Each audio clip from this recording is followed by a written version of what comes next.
Hello and welcome to Yan Food Times. Today we will be trying quite a variety of snacks. We're trying Larabar peanut butter chocolate chip. I tried one of their bars before and it was not very good. They only use 4 ingredients, so it can be as natural as possible. It's also safe for work because it's plant-based, vegan, and dairy-free. I tasted a lot of peanut and some chocolate. This flavor was much better and the texture was not as mushy, which was the case in the past. I don't think it will be my go-to bar, but it was not bad. Let's move on to Craft Boss's Latte. It is under the Suntory brand, but Craft Boss debuted in 1992. I tried other drinks with this brand, but not the specific one.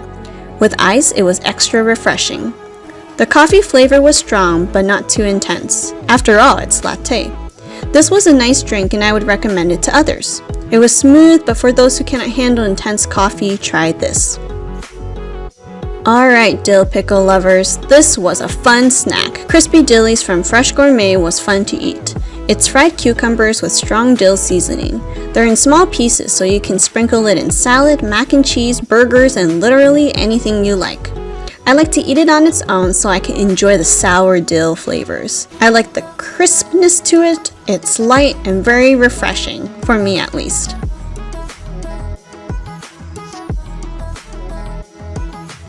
Next is Nissin's Crisp Cocoa. Nissin's Crisco specializes in the cocoa snacks that has chocolate, strawberry, and ours white chocolate. Nissin makes a bunch of foods such as well-known instant noodles, but they also make a bunch of other delicious snacks too. I'm always hesitant with white chocolate since it can be very sweet. Even though it was not as bad as Western Rice Krispies, for example. It had a nice snap and the texture was not as sticky, which I enjoyed. It was a gift and I appreciate it, but perhaps the chocolate one will be more my taste. Let's try UHA's Kororo Grape Gummies. It says it's as good as Muscat grapes, which I personally never had, but it's known for being very sweet, right? There weren't a lot inside. And this kind of snack is usually very expensive. When I opened the bag, it smelled lovely, but artificial grape smell. Very sweet.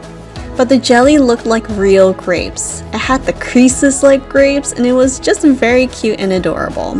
The texture of the jelly was nice. It had a good bounce, not sticky, and it felt like it was full of juice, but the flavor was a bit too artificial for me, and the aftertaste was too sweet. However, this was adorable, and I'm curious what other flavors taste and looks like too. Let's take another sip, but this time it's Pokka's Hojicha tea. It was roasted nicely and richly. I wish I had more in the can. It was a very refreshing drink, especially on a hot day. And did you know it was the product of Thailand, even though they use Japanese tea leaves? It's not a problem, but just something I noticed. It was delicious. Try it. Please try it.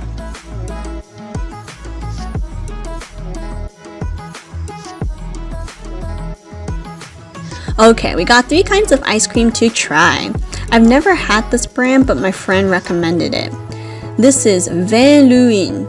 It all started in New York where they sold ice cream in a yellow truck in 2008. This is not a healthy dessert, but their goal is to make you happy, and with delicious cream, sugar, eggs, and milk, their ice cream will make you smile. They also have vegan options too now. The containers have beautiful colors that I wish their nail polish colors too. You may notice that it says French ice cream because US Food and Drug Administration demands any ice cream with more than 1.4% egg yolks and 10% milk fat needs to be labeled French ice cream or frozen custard. Interesting, right? It's when the egg custard is fully chilled before churning it. Let's try Marionberry cheesecake first. There were swirls of Marionberry. There were also a good amount of cheesecake crust with cinnamon, very present flavor. The overall flavors were good and refreshing.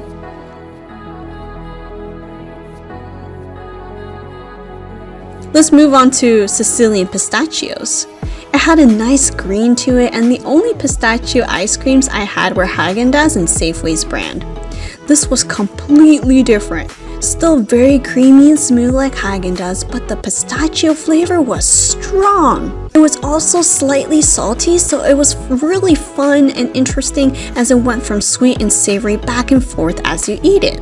There were no solid pieces of pistachios for you to bite, but it had the strongest pistachio flavor ever.